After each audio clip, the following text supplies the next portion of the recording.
Sa kabilang balita naman, matagumpay na naaresto ng mga otoridad ang tinaguriang top 10 most wanted person provincial level dahil sa kasong 31 counts ng qualified theft sa Kamiling, Tarlac. Ibabalita yan ni Patrolwoman Janice Bulahaw.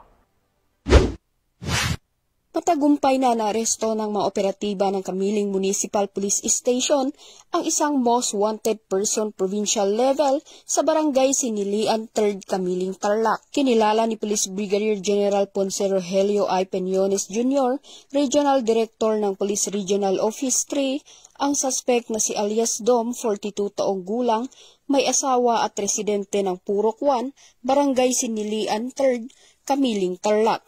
Nakabilang sa listahan ng most wanted person provincial level. Matagumpay na isinagawa ang operasyon sa bisa ng warrant of arrest para sa kasong 31 counts of qualified theft na may nakalaang 24,000 na piyansa para sa 22 kaso at 12,000 para sa 9 na kaso na may kabuuang halagang 636,000 pesos.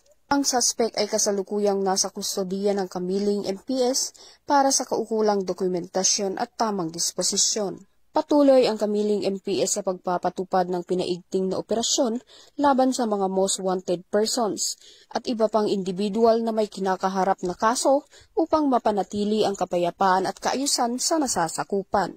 Mula dito sa Police Regional Office 3, ako ang inyong PNN Correspondent, Patrolwoman Janice Bulahaw. Alagad ng batas, tagataguyod ng Balitang Pulis.